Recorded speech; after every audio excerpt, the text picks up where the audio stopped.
গ্ৰন্থমেলা খুব সমাজৰ কাৰণে অতি এক আদৰণীয় মানে এটা ব্যৱস্থা।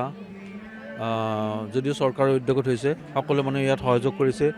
আৰু আজিৰ এই পৰিৱেশত যদিহে মানুহে কিতাপ পঢ়িবলৈ বাদ দিয়াৰ নিচিনা হৈছে, মানুহে মোবাইলটোৰ লগত কিতাপৰ যিটো কিতাপৰ শত্ৰু মোবাইল ফোনটো লগতে থাকে।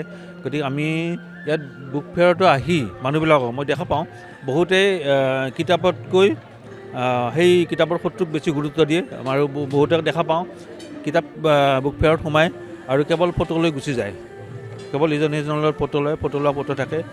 কিন্তু সঁচাকৈয়ে কিতাপ কিনাটো অতি জৰুৰী হৈছে, কাৰণ মানুহে বৌদ্ধিকভাৱে কিন্তু অসমীয়া জাতি বহুত পিছ পৰি গৈছে, যাৰ কাৰণে কিছুমান কথাত আমি বিতৰ্ক হয়। আমি যদি আজি গোষ্ঠী সংঘৰ্ষ যিবোৰ হৈছে, বিভিন্ন ধৰণৰ জাতি ভেটি ধৰ্মৰ সাম্প্ৰদায়িকতা, এই চিন্তাবোৰ আহিছে কিহৰ কাৰণে? এই আমি বৌদ্ধিকভাৱে পিছ পৰি আছোঁ কাৰণে। এইবোৰ কেতিয়াও নহ'লেহেঁতেন। গতিকে আগতে অসমত নাছিলে, আগতে অসমত মানুহে কিছু পঢ়িছিলে, আজিকালি মানুহে কিতাপ পঢ়াটো বাদ দিছে। আজিকালি মানুহে কিতাপৰ সলনি মোবাইল চায়।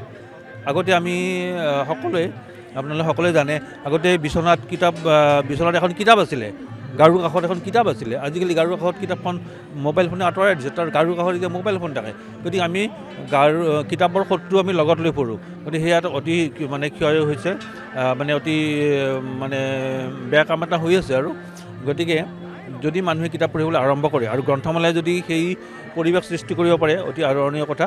মই বিচাৰোঁ গ্ৰন্থমেলা উন্নতি বিচাৰোঁ, দিনে দিনে আগবাঢ়ি গৈ থাকক আৰু মানুহে কিতাপ পঢ়াৰ অভ্যাস কৰক।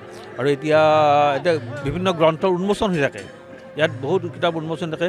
কিন্তু মই ক'ব খোজোঁ যে গ্ৰন্থবোৰেহে যেন মানুহবিলাকক মাতে যে মোক পঢ়া পাঠকসকলক বিচাৰে। কিন্তু আগতে আমি এসময়ত কিতাপ বিচাৰি পাঠকে ঘূৰি ফুৰিছিলে, পাঠক বিচাৰি দোকানে ঘূৰি ফুৰিছিলে। এতিয়া সেইটো পৰিৱেশ নাই। এতিয়া যেন কিতাপেহে পাঠকক বিচাৰি কৰে, কান্দি থাকে যে মোক আহা, মোক চোৱা, মোক স্পৰ্শ কৰা, মোক কিনি লৈ যোৱা, ঘৰলৈ লৈ যোৱা, এনেকুৱা এটা পৰিৱেশ হৈছে। গতিকে সেই গ্ৰন্থৰ যিটো আবেদন মানুহে শুনক আৰু কিতাপ এখন ঘৰলৈ লৈ যাওক, সেই মই আহ্বান ৰাখিছোঁ।